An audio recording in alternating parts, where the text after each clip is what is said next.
hemen txegon Javier León, Madriletik etorri dara, Ineubi García, Debajo alkatea, Joseba Palenzuela, Mutrikuko alkatea, eta Mari Jose Telleria Aldundiko ondare zuzendaria. Hemen zaudete baita ere alderdi ezberdinetako ordezkariak, Mutrikuko udalbatzakoak eta Debako udalbatzakoak, baita ere Urasanendiko oso elkarteko kideak ere.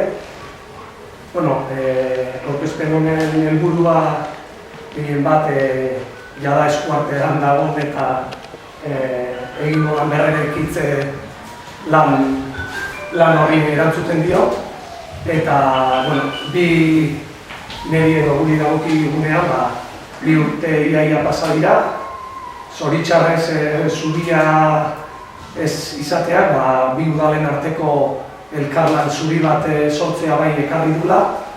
Gure ardura nagusia gure herritarrak zaintzea da. Kasu honetan, kasuistika berezia daukagu, izan ere ibaiaren bestaldean, bestaldean gauden herritarrak berez legez Mutrikuarra dira, deban egiten dute bizitza, eta gure asmoa hoain kontu tekniko, arkitektoniko eta barrez, bai izango da, obara ematen den bitartean, koordinazio lan horietan, bai Lasaoko bizilagunak, Urasanendikoak, alik eta errezena izatea trantsizio fase hau, edo obra fase hau, eta niri dagokigunez, eskerrak ematea eta ea harina da. Nire aldetik eta Aldundiaren izenean eskertzea, oinarri izan datu pazientzia, zure bizilagunak eta udala bebai, lehen Javier Leonekin, bera izango dela obra zuzendaritza, esaten genduan, susteko baten gertauzala zera zubiaren abirioki, edo ezakite iztripu hori, eta badanian eta bidean ikasten joan gara eta asko ikasten gainera eta zera kolaborazioa bebai sustatzen eta erakunden arteko elkarlana indartzen. Elkarlana bebai eta Javierren esplikauko dago bebai, obran parte hartuko duten enpresaren artean, danok ilusin handiz eta uren punta-puntako adituak izango dira Deba Mutriku zubi honetan lanean, eta zarantzarik ez dakau benetan emaitza politza izango dela, baina baitza bidea bebai. Javier esplikauko dagoen moduan, gauza asko, Deban bertan ikusteko eta disfrutatzeko aukera izango duzuela, benetan obra bera bebai izango dalako prozesu eterna. Pues hace la Diputación agradecer la paciencia. La verdad es que cuando, el 3 de julio cayó así el puente, pues durante todo este tiempo ha sido siempre aprendiendo y siempre empezando casi sin tener un precedente anterior o algo de donde poder aprender, pero hemos aprendido, se ha puesto en marcha y seguiremos aprendiendo. Javier León es el director de obra y con él pues hay muchas y numerosas empresas que van a participar en esta obra, todas en máximo nivel, cada una dentro de su especialidad, porque este puente así lo requiere, con muchos profesionales cualificados que desde luego están trabajando con toda la ilusión y de una manera realmente entusiasta, como decía antes una compañera en las visitas de obra y que todo se comprueba. La obra ya está en marcha y además del resultado también veíamos que el mismo proceso va a ser desde luego interesante para los que vais a poder ver y hacer un seguimiento más a diario, porque la verdad es que eso va a ser vistoso y poder conocer y aprender mucho de lo que muchas veces hemos visto y hemos pasado cerca sin darnos cuenta de la joya que realmente es el puente de Deba Mutriku.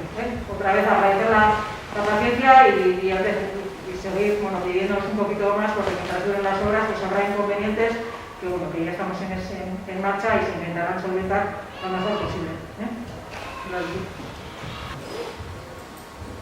El índice de esta presentación tiene estos 6 componentes, vamos a ir uno detrás de otro en un tiempo razonable. Tengo alguna experiencia, porque soy profesor en la escuela desde hace solamente 35 años y sé detectar cuando la audiencia se cansa. Los alumnos, además, que son jovencitos, tienen menos capacidad para disimular, así que se les nota enseguida. Una breve referencia a la historia. No podemos eludir la mirada atrás. El puente no ha estado siempre allí. El puente no es un don que la naturaleza, que la providencia haya puesto allí para el uso de los habitantes. Hubo unos ciudadanos que en su día hicieron un extraordinario esfuerzo, también la Diputación en aquel momento, para construir un puente que enlazara las dos poblaciones, la de Deva y la de México, ¿no? Como sabéis seguramente, además hay un libro editado por dos de Barras de Pro acerca de la historia del puente de Deva, y allí hay una información muchísimo más prolija, más completa y seguramente más cercana por la exposición y hasta por las personas de lo que yo pueda comentar aquí. En este hilo del tiempo que está aquí plasmado se dibuja solamente el origen, 1863, digamos que hace por tanto casi 150 años que está el puente sobre la mesa, hasta 2022, que es cuando acaba, muy principios, como veremos al final de la presentación, cuando se hable del calendario de trabajos, cosa que me imagino interesa mucho a la población. El primer proyecto es de Antonio Cortázar, insigne arquitecto, que es autor de muchísimas obras en Donostia, en San Sebastián, y muy en particular en el mundo de los puentes es el puente de Santa Catalina. Es importante destacar esto porque ya en esa época había una división bastante clara entre las actividades de los arquitectos dedicados más a la edificación y la de los ingenieros más dedicados a las obras lineales, ferrocarriles, carreteras, por tanto puentes que daban soporte a esas carreteras, presas, etcétera, ¿no? Había una división más clara, pero Antonio Cortázar, un arquitecto con una vocación de ingeniero, porque además tenía una componente social muy grande, que es una de las componentes más importantes de la ingeniería, es que tiene una proyección social grande, porque se hace obra pública. Pública quiere decir de todo el mundo, para el beneficio de todo el mundo, ¿no? Pues Antonio Cortázar tenía ese componente, como me recordaba el otro día Joel de Frías, que forma parte de la URE, ¿no? Se presenta el proyecto en junio de 1863, las obras se contratan muy poco después, de junio a agosto, hay pocos meses, muy pocos de tramitación administrativa, y se plantea al final cuando se construye un sobrecoste de 55,8%. ¿Eso qué quiere decir? Pues que lo que pasa siempre en las obras, que se incurre en un sobrecoste. Hace un rato, tomando un café con un de Barra ilustre, José María Izaga, me recordaba que quizá una de las razones que explica ese sobrecoste estriba en que se cambió sobre la marcha una configuración inicial de dos vanos, no tres principales como hay ahora y luego el tramo levadizo, y que se pasó a dos por razones que no quedan del todo claras, ¿no? Los ingenieros y arquitectos de aquella época se planteaban el dilema de qué hacer: muchas pilas con arcos más cortitos y más fáciles de construir, o pocas pilas y por tanto menos coste de cimentación, pero a cambio más coste en las bóvedas. Bueno, parece que la cosa se decantó hacia la configuración que conocemos, pero aún así el puente, como vamos a ver, tiene una configuración que no es del todo contemporánea con relación a los puentes de su época, y eso quizá tenga que ver con el origen de arquitecto de su promotor, entre otras razones, ¿no? El puente incorpora un tramo levadizo metálico, como el bien sabido, y algunas fotos que circulan por ahí, facilitadas igualmente por José María Izaga, la CCE, ¿no? Este es un plano original. Diputación nos va a conseguir un original de mejor calidad. El puente tiene, y esto es poco conocido por el común de los mortales y por muchísimos ingenieros de caminos, porque estos puentes de piedra hace ya muchos años que dejaron de proyectarse y construirse, y por tanto ni siquiera los ingenieros modernos saben que las cimentaciones de los puentes de piedra en cauces complicados como este son de madera. Se asocia la madera a algo putrescible, a algo que se puede arrastrar la corriente. Y en parte es verdad, pero también es verdad que hay muchísimos puentes en cauces importantes. Los romanos fueron unos magníficos ingenieros de puentes en cauces complicados que dan fe de esto, ¿no? Además, la madera, salvo por la razón que vamos a ver enseguida, cuando está eternamente sumergida no se estropea. El caso es que con medios nada fáciles de imaginar, y mucho menos en 1866, pudieron de construir una cimentación en el agua. Una de las diferencias sustanciales que hay entre la obra de arquitectura, por ejemplo una catedral o un edificio, y un puente sobre un cauce, es que en este último caso la cimentación sobre el cauce hay que hacerla en el agua, y el agua no es precisamente un aliado. Aquí estamos sometidos a las carreras de marea, hay ciertas avenidas periódicas y eso complica extraordinariamente la construcción, la encarece, la hace peligrosa y no deja de tener incluso incertidumbres de cara a futuro. Ese es un aspecto que conviene destacar, como digo, también pensando en mis compañeros ingenieros de caminos, ¿no? El puente tiene esta configuración, como digo, y para sacándolo del libro citado, que se ha editado muy recientemente, un trabajo, ya lo he dicho antes, magnífico, El puente obedece a unos parámetros geométricos un poco ya desfasados en ese momento. Para que os hagáis una idea, la relación entre la flecha, que es la distancia que hay entre la línea de arranques y la clave de la bóveda está aquí, llamamos bóveda, no arco, por cierto. Cuando tiene un ancho, el acueducto de Segovia tiene arcos, que son elementos delgaditos, ¿no? Relativamente delgados. En los puentes hablamos genuinamente de bóvedas. Bueno, pues la flecha de la bóveda, dividida por la luz, es del orden de 1/6. Situación bastante típica en el siglo XIX, porque eso lleva a radios, el radio de la circunferencia en la que se inscribe esa directriz es igual a la propia luz. El canto de la bóveda en clave es un 18avo de la luz, que es un valor relativamente atrevido. Para que os hagáis una idea, en los puentes romanos el espesor de la bóveda era un décimo de la luz. Aquí es más pequeño, es casi la mitad de espesor, ¿no? Es una bóveda relativamente atrevida en ese sentido. Pero quizá el parámetro más llamativo es que el ancho de la pila es 1/4 de la luz, que es muy típico de los puentes romanos. Los puentes de esa misma época, incluso en otros lugares de Europa, que es donde se construyen fundamentalmente puentes de piedra, algunos hay en América y en algunos otros países de Oriente, pero los puentes de piedra son, digamos, muy representativos de la construcción de Europa, tienen en esa misma época, digo, anchos de pila que son del orden del octavo, del séptimo de la luz. Eso tiene la ventaja de que deja más paso al agua. El agua, ya lo he dicho antes, no es un aliado. El agua es un elemento que ataca. Cuanto más facilidad se le dé al cauce para que pase, menos riesgos entrañará para la construcción. A cambio, complica la construcción, porque con pilas delgaditas hay que cimbrar, hay que poner una estructura de madera provisional en todas las bóvedas para asegurar que las pilas no queden desequilibradas por el empuje de las bóvedas. Es decir, que, como siempre, la felicidad nunca es completa, y lo que no se va en lágrimas se va en suspiros, que es el dilema que sin duda tuvo Antonio Cortázar cuando se planteó o bien más vanos para que hubiera más claro, más capacidad de desagüe, o bien menos vanos y una presunta mayor economía. Bueno, esta es una imagen de José Mari Zaga, que está por ahí también precisamente en internet, que muestra el puente, pues creo que en los años 40 o primeros 50, no lo sé muy bien, donde se ve, no es una deformación de la pantalla, es una deformación del propio puente, que la pila 1 ya había, la pila 1 es la del lado de Eva, aquí está el tramo elevadizo como se ve todavía, la pila 1 ya había experimentado algunos problemas, eso surgió muy poquito después de la construcción y ya empezó a dar problemas, ¿no? Que imagen espectacular de un velero de un cierto porte que pasa por el tramo levadizo.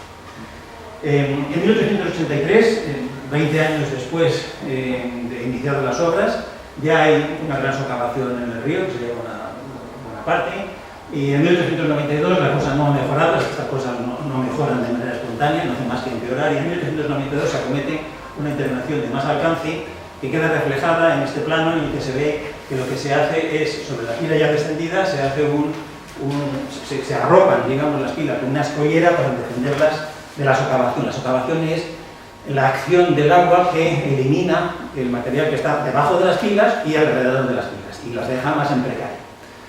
Bueno, pues se acometen, como digo, esas intervenciones en ese momento, y es curioso porque el autor de este informe, creo que es Apellida Elorza, el ingeniero que redacta este informe y proyecto de reparación en 1892, desde la Diputación, además de reseñar con ese croquis los daños que aquejan al puente en aquel momento, deja documentado que en la zona, en el estuario aquí, está el peredo, que es el bicho que ha comido los pilotes de madera del puente. Y lo advierte. Y ahora, a propósito de lo que se acaba de decir en esta amable presentación que se ha hecho de mí, hemos aprendido. Yo he sido el primero en aprender y sigo haciéndolo con este puente. Y parece mentira que este ingeniero hace ya 140 años o 130 años nos advirtiera de un riesgo que se ha evidenciado aquí. Parece que no aprendemos la lección, seguramente porque ahora escribimos mucho, es verdad, algunos más que otros, pero leemos poco. Y todos, cuando hacemos diagnóstico, y en el mundo de la medicina pasa lo mismo, tenemos que mirar más el historial clínico, porque encierra un montón de enseñanzas. Eso es, desde luego, indiscutible. Bueno, en tanto el tramo metálico como el resto no hace más que presentar problemas, el tramo metálico da muchos problemas, incluso hay quejas de maniobras de desembarco de material que no pueden realizarse porque no se puede atravesar el tramo metálico, que se queda enganchado, o no se abre o no se cierra, en fin. Este problema se arrastra hasta que definitivamente se abandona la condición de levadizo de ese tramo y se construye en 1955 una bóveda que es de hormigón pero forrada en piedra y planteada con muy buen criterio estético, porque el puente, desde ese punto de vista, como se percibe ahora, no ha perdido unidad de estilo. Parece que fue siempre así, y no lo es.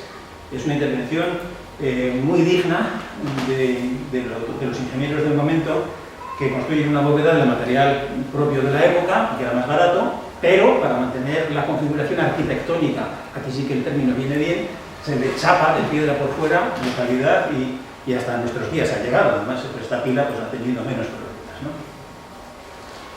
Hace 20 años se plantean de nuevo problemas significativos en la pila 1, que ya había dado síntomas en el pasado de tener problemas, de ser la más proclive a los asientos, y se acomete una actuación, que no leo porque no hemos venido aquí a leer, sino a ver quizá más bien imágenes. Se plantea una actuación con los mejores medios del momento, hace ni más ni menos de 20 años, un conjunto de inyecciones, este es el alzado y esta es la planta, se perfora y se llena de cemento y, en fin, se trata de consolidar esa pila que, además de descender, giró. Y si os acercáis al puente veréis que la pila 1 está más caída del lado mar que del lado monte. Esa pila descendió y giró. No sé, como sabéis bien, esa pila en el año 2001-2003, en ese par de años, se consolida en su posición, no se plantea una intervención de recuperación de la geometría, porque habría sido muy cara, no es nada fácil, y se consolida en esa posición. Se corrige la geometría, si tenéis la oportunidad de acercaros por allí, incluso ahora se ve muy bien. Sobre la pila 1, la más cercana a Deva, hay un recrecido con piedra hecho con mucho cuidado para que la imposta, la línea del pretil, sea horizontal, pero la bóveda ha quedado deformada. Se puede seguir todavía. Eso es lo que llamamos en este ámbito de la restauración monumental la lectura de paramentos. El técnico un poquito avezado deduce de cómo están dispuestas las piedras, cómo están ahora, cómo estuvieron antes, qué movimientos ha habido, qué sustitución, y eso también se aprende mucho, ¿no? En fin, en aquel momento el puente todavía daba soporte al tráfico rodado, o sea que era un puente en plenitud de funciones, las mismas que tuvo desde el principio. Se decidió, es una cosa importante también, por no volver atrás, ahora nos preguntamos por qué no se intervino en las pilas 2, que es la del colapso de 2018, y 3, y por qué solamente en la 1. Bueno, pues esa es una buena pregunta.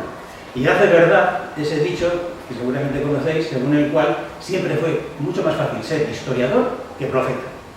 Y cuando uno tiene que gestionar los dineros de una comunidad, pues tiene que actuar con un criterio técnico, sí, y con un criterio razonable de evaluación de los riesgos. Y yo creo que con buen criterio, pensando en compañeros y compañeras que están en la Diputación Foral de Guipúzcoa, ingenieros de caminos, ingenieras de caminos, pues seguramente dijeron, oye, si la pila 2 y la pila 3 no han tenido problemas en los últimos 150 años, no tienen por qué tenerlos a futuro. Donde sí ha habido problemas, debemos actuar, porque no tendríamos perdón si no actuamos en esa pila 1 que no ha hecho más que descender sistemáticamente en el tiempo. Digo esto para justificar esa actuación que ahora pues se podría poner en entredicho, pero es razonable que en su momento actuaran de esa manera. Bueno, hay otro dato que conocéis mejor que yo, y es que en 2007 se construye y se abre el puente de Aguas Arriba, de un compañero de la escuela, Francisco Miñanes, que se jubila este año, un grandísimo ingeniero, que proyectó ese magnífico puente metálico que permitió descartar, o digamos, jubilar parcialmente el puente de piedra y destinarlo a un uso más urbano, que es el del paso de peatones o bicicletas. En la madrugada del 4 al 5 de julio del 18, con gran susto de los que venían cerca, eso lo habéis vivido muchos de los presentes y podréis dar fe de ello, se produce el descenso súbito de la pila 2, insisto, la pila 1 es la Deva, 2, 3 y el extremo. Ese descenso pues fue una noticia que recuerdo, yo que vivo en Madrid, pues salió en las noticias del telediario de las 3 de la tarde, y ya ha pasado esto en el puente de Deva. efectivamente una deformación espectacular. ¿Y qué ha podido pasar? Pues uno piensa en muchas cosas. Piensa lo más lógico es pensar que ha habido una socavación y que la pila pues ha descendido, o que los pilotes de madera por alguna razón se han podido, o que han sufrido el impacto de habiéndose socavado, como certeramente hubo en una noticia de un Televerdi de agosto de ese mismo año 18, se lavó el subsuelo, las pilas se apoyaban con los palacitos en los pilotes de madera y algún impacto se produjo. Pero como además se dice que había llovido, sabéis que el mundo de la prensa, que no tiene datos técnicos y tiene que ir más deprisa, también hay que justificar eso, pues insinúa en ese titular que como llovió mucho, pasó lo que pasó. Y cuando llueve mucho suele haber arrastres y cabe pensar que algún objeto puede impactar. No fue exactamente así, Esta es la pila 2, una vez que hubo descendido en promedio unos 80 centímetros, o algo más, unos 80 centímetros del lado de aguas abajo y algo menos del lado de izquierda. Y la bóveda quedó retorcida, eso llamamos torsión, ha sufrido torsión y eso se nota en estas fisuras que veis aquí, que hacen que la bóveda, ahora que la vamos a desmontar y a reconstruir, pues la vamos a hacer un rato en obra, ¿verdad, Joel? Pues haga que estas dovelas que se han fisurado pues no sean de todo recuperables, hay que pensar en sustituirlas. Luego veremos eso. Aquí algunos de los defectos que son bien conocidos, pero el que mira con ojos técnicos ve detalles interesantes. He ofrecido la presentación para que la podáis seguir. Se ve la lechada muy fina de mortero de cal, posiblemente con algún aditivo que le hiciera hidráulica, es decir, que fraguara más deprisa y además en la parte de la pila con condiciones de humedad completa, es decir, de saturación, de mojada, vaya. Y también pone de manifiesto algunas otras técnicas constructivas del momento. Esta es nuestra propia interpretación de lo que pudo pasar. La pila, no hemos dibujado las bóvedas para no complicar la imagen, nos ceñimos solamente a la pila. La pila estaba así, apoyada con los palacitos y los pilotes de madera. Esta construcción es muy típica, por ejemplo, en Venecia. En Venecia son todo pilotes. Y Venecia lleva allí muchísimos años y todas sus cimentaciones de madera. Estaba así, este es un alzado, digamos, y esa es una vista en una especie de isométrica para que se tenga una visión de cómo. Las lluvias, los arrastres, hicieron que el material que rodeaba a los pilotes fuera desapareciendo y se generara aquí una olla, un vacío de material sólido, de gravas, y quedaran solamente expuestos a la corriente de los pilotes de madera. Nadie se enteró de eso, bueno, salvo las merluzas o los bichos que naveguen por allí, ¿no? Que vivan por allí, porque el puente no había descendido en la pila 2, no había habido ningún síntoma previo, ¿no? Y lo que sucedió esa madrugada, fatídica hasta cierto punto, porque ha permitido ahora, con el enfoque positivista con el que creo que debemos ver las cosas, ahora tenemos la oportunidad de identificar el puente, reforzarlo y darle una vida indefinida que esperemos que sea para muchas generaciones. Lo que pasó, Diego, es que los pilotes perdieron sección, ahora veremos por qué, perdieron capacidad resistente y colapsó hasta quedar apoyadas las pilas, aquí en un alzado y allí en la vista genérica, posiblemente desbaratándose sus bases, los sillares de la base quedaron, no sabemos muy bien cómo, porque han quedado enterrados en el antiguo lecho y no hay forma de saberlo. No hay forma de saberlo porque además es muy peligroso acercarse allí. Ahora ya es un poco menos peligroso porque se puso la autocimbra, pero en aquel momento, julio del 18, era arriesgado. Y ha quedado, suponíamos que precario, pero sin que pudiéramos afirmar qué nivel de seguridad tenía. Por eso estuvo más que justificada la decisión de cortar el paso de reactores, cosa que se cumplió casi mayoritariamente, aunque hubo excepciones, ¿no?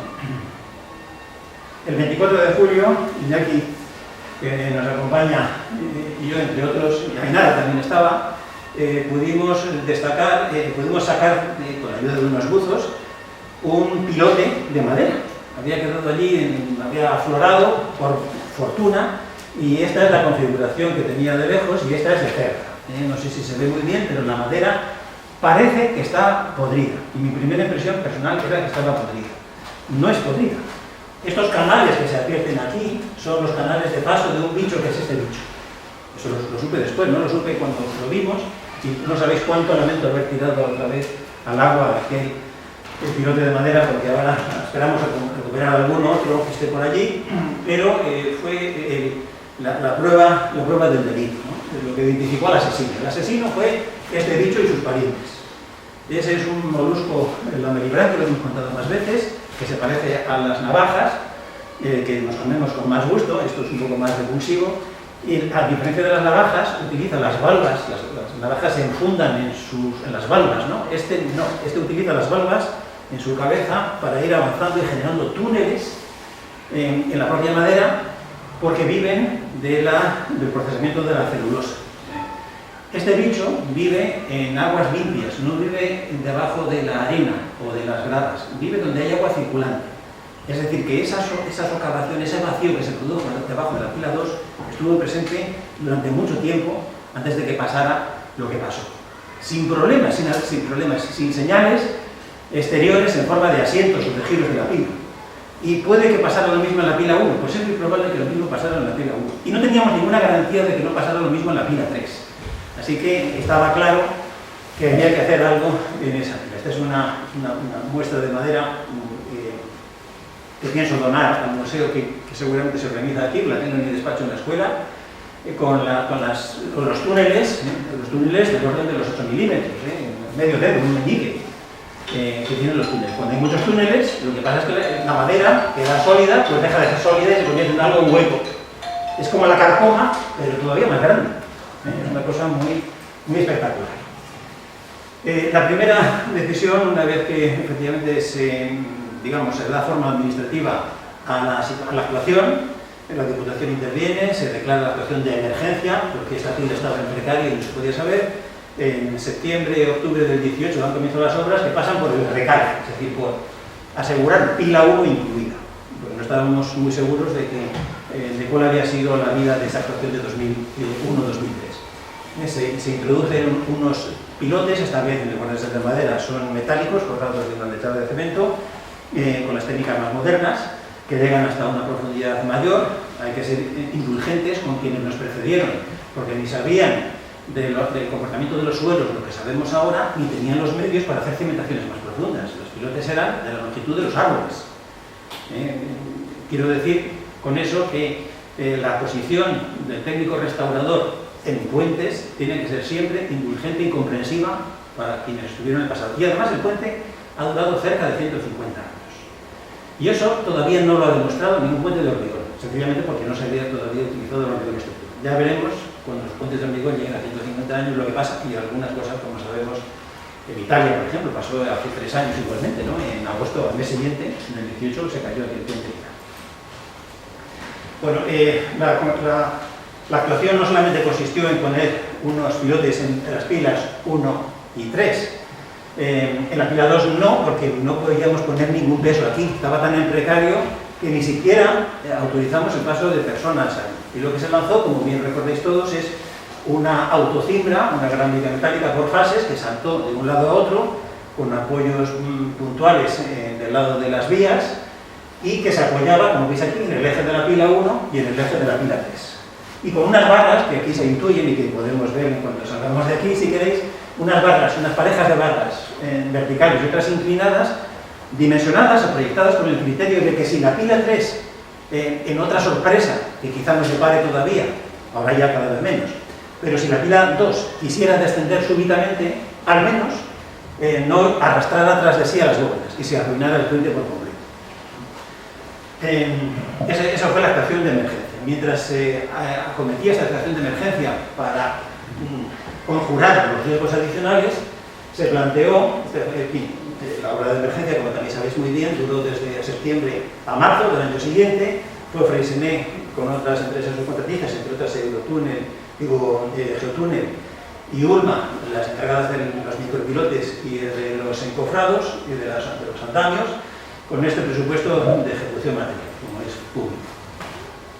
Bueno, con el rato que llevamos vais a pensar que este ritmo no acabamos a las 10 de la noche. Tranquilos, porque ahora ya casi estamos cuesta abajo.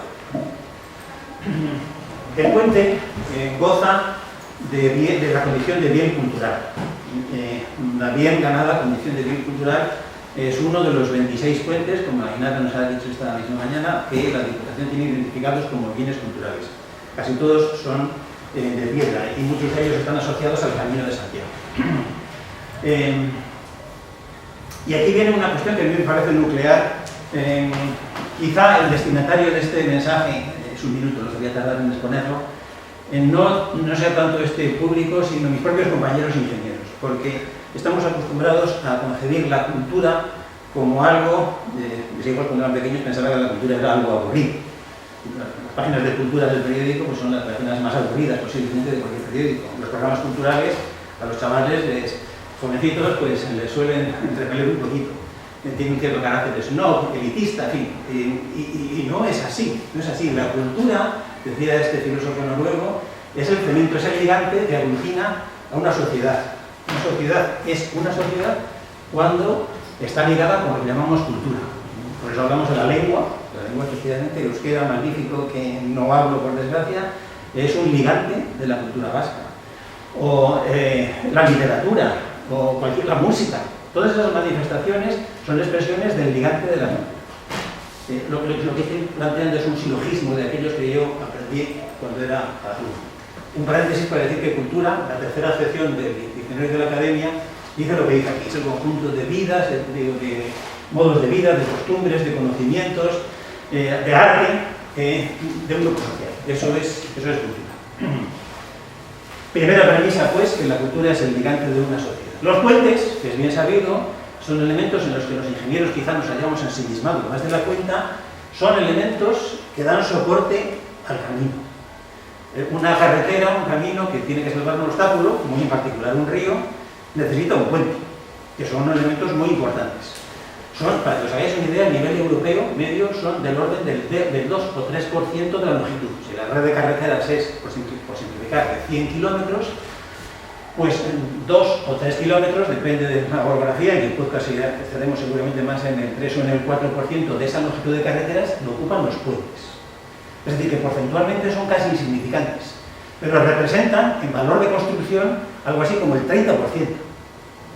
Y además, su pérdida ocasiona como se ha podido vivir aquí, ocasiona un trastorno considerabilísimo. Es decir, que los puentes son verdaderos elementos, son eslabones cruciales en una red. De hecho, como dice un ingeniero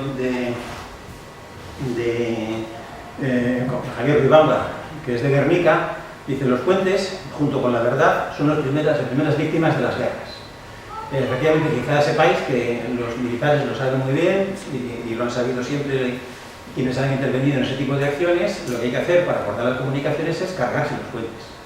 Eso y la verdad, como dice este compañero, que es un ingeniero casi filósofo, son los elementos. ¿Por qué? Porque son elementos vertebradores del territorio. La foto, que es la de portada también, es cortesía de Arri, que lo ha hecho con un dron, no sé quiénes que trabajan para él, y permiten concluir que efectivamente los puentes vertebran el territorio. Hemos mostrado fotos del puente como si fuera un objeto aislado, como si fuera un edificio, pero no, los puentes son los que comunican las dos márgenes. Son pequeñitos en comparación con un paisaje enorme, pero tienen un significado extraordinario que cualquiera puede entender. Sobre todo lo entiende el personal cuando pasa lo que ha pasado, que se corta, como la salud. La valoramos cuando carecemos de ella. Pues 3/4 de lo mismo sucede con los puentes, ¿no? Así que, a la premisa de que la cultura es el gigante de una sociedad, primera premisa. La segunda premisa, que los puentes ligan, vertebran territorios, la conclusión es que los puentes son objetos culturales. Y esto es lo que queremos destacar. Y es muy adecuado que sea el Departamento de Cultura de la Diputación de Guipúzcoa la que se haga cargo de la cuestión. Porque este puente, además de su función, es un elemento cultural. Además de ser bien declarado, no lo es porque sí, es porque es un bien cultural. Todos los puentes lo son, en mayor o menor medida, que duda cabe. El puente, en fin, acabamos de preparar un libro que identifica los valores de los puentes. Hay puentes que han salido en películas, el de Manhattan, por ejemplo. Hay puentes asociados a hechos de armas. Hay puentes que han salido retratados en cuadros famosos, hasta de Van Gogh, dedicado a un mísero paso inferior. Hay puentes a los que se han dedicado poesías. Los puentes están mucho más ligados al mundo cultural de lo que parece. De hecho, en octubre del 17, apenas unos meses antes de que ocurriera lo que ocurrió, en el Diario Vasco aparece este mensaje: se busca un escrito no superior a 100 palabras sobre el puente viejo, y se da un plazo. Esto expresa que el puente el puente de Deva es un objeto cultural. Y la intención de esta rehabilitación es devolverle esa condición, hacerla más explícita y potencial. Ya sabéis. ¿Qué se podía hacer? También quiero que sepáis que, digamos, planteada por la Diputación la posibilidad de hacer unas cosas u otras con el puente, pues cabría hacer cosas tremendas. Oye, ya que se ha caído, pues se tira y se hace lo nuevo. Eso no era posible aquí porque el puente estaba declarado bien cultural. Aparte de que no es económico, precisamente. Pero tiene una componente también, otra vez, cultural, porque se pierde una señal de identidad del pueblo. Y quizá en el pasado no hubo más remedio, y en ciertas situaciones, en el presente no hay más remedio, pero ahora, en el siglo XXI, en una sociedad como la europea moderna, que tiene medios y que va concediendo, a veces sin darse cuenta, más valor a los aspectos históricos y patrimoniales de lo que tiene, parecía lógico hacer un esfuerzo por mantener el puente de alguna manera. Pero desde luego no tirarlo y hacer uno nuevo en el mismo emplazamiento.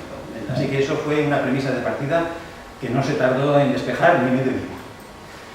Una alternativa consistía en dejar el puente como ruina. Todos somos testigos de que hay puentes que se dejan como ruina, más o menos valiosa, así deformado, pues tiene su componente atractiva, porque se ha quedado deformado. La torre inclinada de Pisa tiene su atractivo, entre otras cosas, porque está inclinada. Pues sin querer buscar paralelismos, se planteó esa posibilidad. Algún compañero ilustre lo llegó a sugerir. Y a cambio, pues plantear una pasarela paralela. ¿Dónde? Tampoco es tan fácil. Aguas arriba, más aguas abajo, pues no estaba claro. Eso de hacer un puente paralelo siempre tiene complicaciones, porque se estorban uno a otro. Se le resta protagonismo al puente que ha sido un enlace único. Si volvéis siquiera mentalmente a la imagen anterior en la que el puente, o un minúsculo en comparación con el paisaje, es el único protagonista de la zona, pues os daréis cuenta de que hacer un puente paralelo le resta importancia. Claro, esta primera impresión, en sitios como, yo que sé, París, donde hay tantos puentes, o Londres, donde hay tantos puentes paralelos, sí, es verdad, pero están muy separados. Y en un ámbito urbano grande, San Sebastián, Donostia, tiene un montón de puentes paralelos hermosísimos e interesantísimos para los ingenieros de puentes y para los ciudadanos que los disfrutan como bienes culturales, pero se respetan las distancias. Aquí no sería tan fácil, se generarían itinerarios complementarios. Esta idea también acabó descartándose, ¿no? Otra posibilidad que se ha utilizado, de hecho la Diputación lo ha bendecido en otras ocasiones, era, este es un esquema malo, caricaturesco, de una posibilidad que consistía en, oye, desmontemos la pila 2 que se cayó, tiramos las bóvedas que ya están las pobres arruinadas, y hagamos una cosa nueva, de la configuración moderna que queráis, para salvar esa distancia. Eso tiene una ventaja, y es que el paso del agua ahora es más fácil, y las posibilidades de ataque en las pilas 1 y 3 ya pues, se verían minimizadas. Bueno, sí, pero se habría perdido la identidad del pueblo. Hay intervenciones como esta, no tan lejos de aquí, en Villabona, donde el puente era así y pasó a ser así. Por razones que seguramente están muy justificadas. A mí personalmente me parece que podría, no sé, a priori, decir estas cosas desde fuera es fácil, ¿no? Pero no deja de parecerme reinventar de alguna manera esto. Aquí a la derecha la imagen de un arquitecto, un personaje simpaticísimo de la Diputación de Barcelona, Antonio González, que dice que estas recreaciones, de alguna manera, a él, admitiéndolo como caricatura mental, que no quiero entrar en la crítica a esto, es como ponerle brazos a la Venus de Milo. Y añadirle una cosa de visor y una bolsa de Paco Rabanne. Esa desconfiguración del bien primigenio pues tiene sus riesgos. A pesar de que la intervención es muy limpia, en fin, se respeta una parte del puente, en fin, en mi modestísima opinión, no procedía a hacer algo así en el puente de Deva. Así que había que hacer una reconstrucción. Y hay precedentes interesantísimos de reconstrucción de puentes. Así, tal y como lo veis, este puente parece que es un puente cualquiera. Es el puente de Mostar, en la antigua Yugoslavia, que como seguramente recordaréis, hace ahora 20 años, sufrió un bombardeo de la artillería en las guerras de los Balcanes y dio al traste con este puente. Mostar, en esas lenguas eslavas quiere decir puente. Era el puente, igual que Alcántara. El puente de Alcántara en Cáceres es el puente en árabe. Es el puente, es el monumento por antonomasia, el vínculo por antonomasia de aquella sociedad. Y aquí, especialmente con con esa consideración política de una ciudad de dos barrios, musulmanes, serbios, una cosa muy complicada. Y la decisión, desde el punto de vista muy acertada, fue reconstruir el puente donde estaba y como era, exactamente igual, una reproducción mimética. Y esta actuación tiene precedentes, lo decíamos hace un rato comiendo, tiene precedentes. Los monumentos que se perdieron durante la Guerra Civil o durante la Guerra Mundial en Europa, todavía mucho más feroz que en España, fueron reconstrucciones fidedignas de lo que había. Y gracias a esas reconstrucciones fidedignas, hoy, muchos años después, podemos seguir disfrutando del patrimonio. Y esa huella terrible del pasado ya tiene otros vestigios. No hace falta tenerlos presentes allí constantemente, ¿no? Así que la actuación era la de reconstruir. Y dentro de esas actuaciones, pues se redactó un proyecto que se presentó a mediados finales del 19. Se ha convocado recientemente el concurso correspondiente y el contratista adjudicatario ha sido la UT Moyúa Arri, aquí presentes sus más conspicuos representantes, junto con Ulma, que ya he referido antes, ATESBI, que son los de Cimbra, Geotuni, que hacen las cimentaciones, Riqueza, que es un laboratorio, y Vicinay, que ahora mismo no recuerdo qué se llama. Más otros, en topografía, en fin, hay otros personajes adicionales. Pasaré deprisa sobre estas cuestiones que son más técnicas, solamente voy a dejar constancia de los hitos que pueden quedar, digamos, en vuestra memoria. Partíamos de esto, que es lo que todavía se ve claramente, con la gran viga Cimbra, con la pasarela, algo incómoda, pero inevitablemente tiene ese defecto. No ha habido manera de encajar algo razonable que no sea una pasarela encima de la autocimbra, y que además tiene la ventaja de que, además de resistir en las bóvedas, nos va a ayudar mucho durante el proceso constructivo. El recalce, con pilotes más profundos y más modernos y más fiables, como demuestran ya muchos años de utilización de esta técnica. Por curiosidad os diré que tiene origen italiano, Spalio Radici, de hace ya 60 o 70 años, y que tienen ya una experiencia más que probada. Son tubos de acero, si os acercáis a la obra veréis unos tubos de acero, no son tuberías para conducción, son la armadura, el elemento resistente que se introduce, previa a la ejecución de una perforación, se introduce, se echa una lechada de cemento para dejarlo protegido y ganar en capacidad resistente, y ahí está, ¿no? Eso lo podéis ver sin más que acercaros a ellos. Son estos elementos. Y se hace en las tres pilas. Se ha hecho ya, como sabéis, en la pila 1 y en la pila 3, se está haciendo ahora en la pila 2, y también se va a reforzar el estribo, es decir, el estribo del lado DEVA, porque el lado nutrico tiene roca, ahí no hace falta recalcar nada, allí por fortuna el asiento es piedra en una capacidad resistente extraordinaria.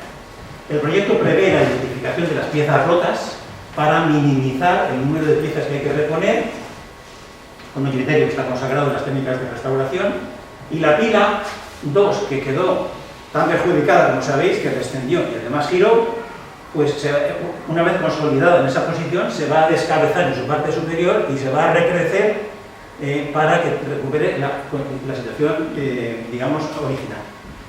Pues diré con franqueza que aquí había dos posibilidades. Una, desmontar, hacer un recinto estanco impermeable y bajar hasta el fondo y desmontar la cimentación, lo cual habría tenido algunas ventajas, pero muchos inconvenientes.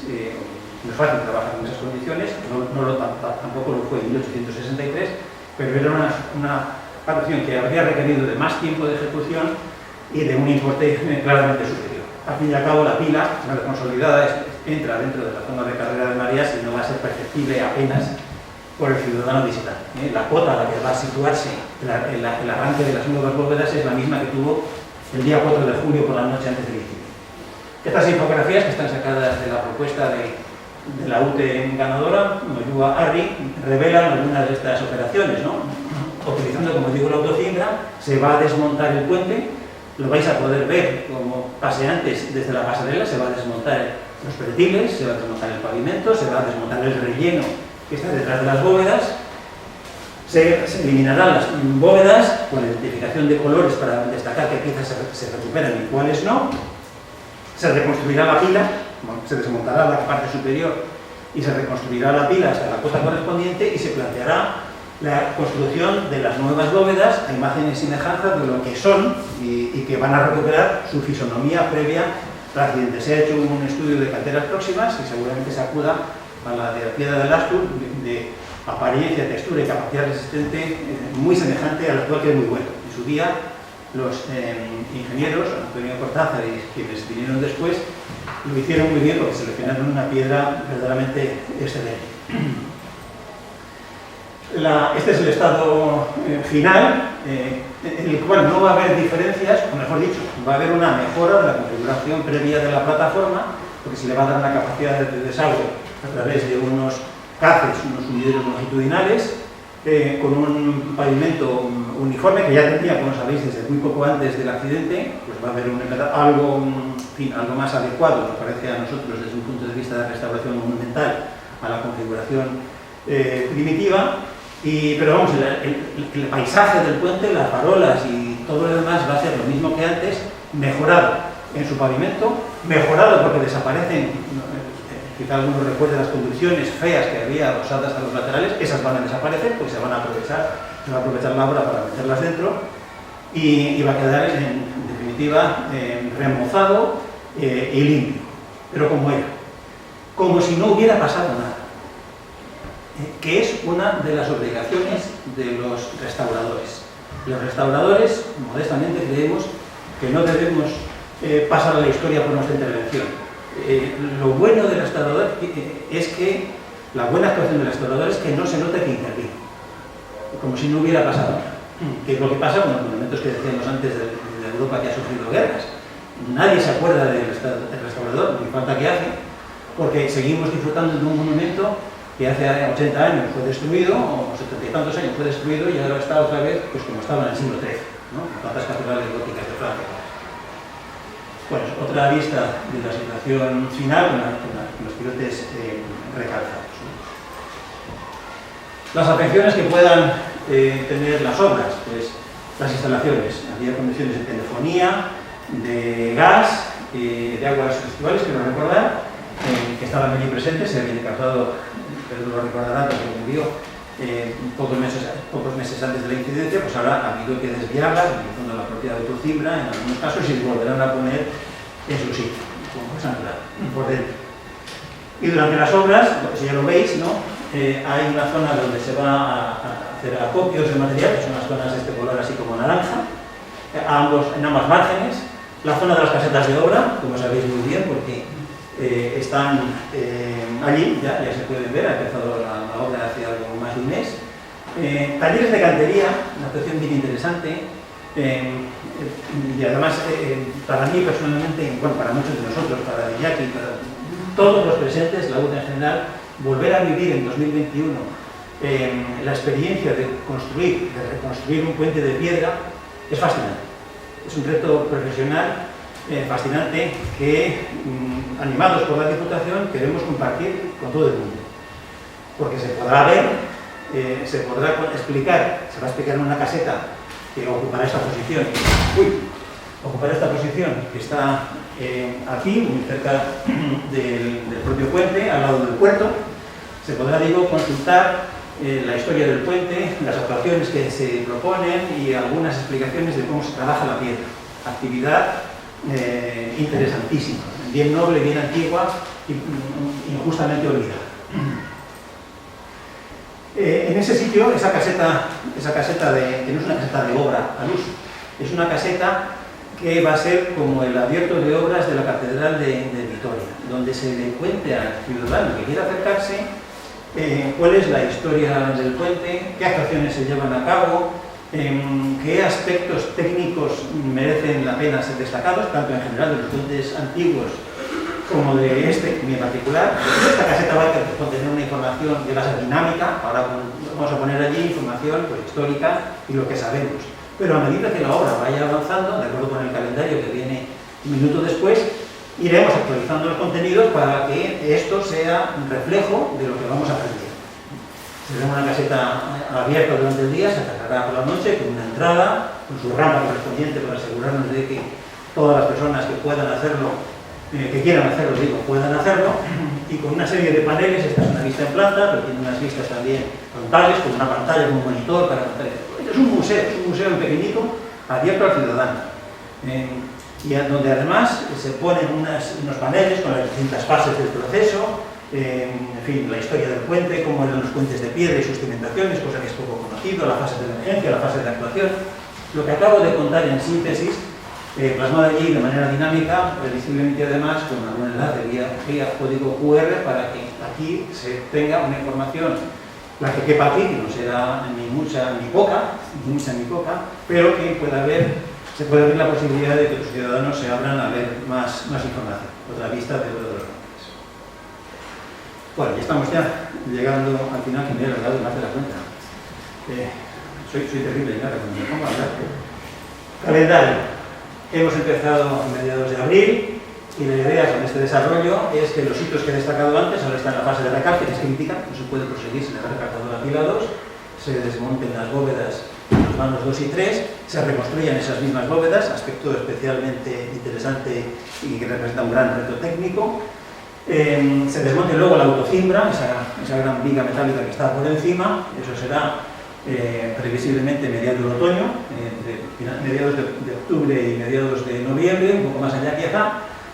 Se hagan unos recalces adicionales de las pilas 1 y del estribo 1 y finalmente se haga un acabado, una fase de acabados que se prolongue previsiblemente hasta la penúltima semana de enero o algo parecido próximo. O sea que la obra afrontará efectivamente en 2022. Y finalmente 2 diapositivas para rescatar la información del presupuesto, no es precisamente menor, 2.100.000 casi, el presupuesto de ejecución material, gastos generales y el IVA aparte, ¿no? El desembolso final es de 3 millones de euros divididos en los tiempos que acabamos de indicar. Y lo que es interesante destacar es que, y esta es la última, es que casi el 80%, las 3/4 partes de las actuaciones se corresponden con los bienes auxiliares, la gran cimbra, los andamios, las barras de cuelgue, etc. Los recalces de las cimentaciones, eso es muy oneroso, aunque sea poco lucido porque no se ve, es indispensable y cuesta mucho dinero, y la propia obra de fábrica, que es la piedra. Eso, como hay mucha piedra que hay que cambiar, pues eso lleva una importante cantidad de presupuesto. Y el resto, 20-25%, se reparte en cosas pues variadas, ¿no? En iluminación, pavimentos, conducciones, y otras cosas pues, de menor Esto es todo, y ahora que quedamos abiertos, yo también, por supuesto, a las preguntas que queréis hacer si tenéis. Muchísimas gracias.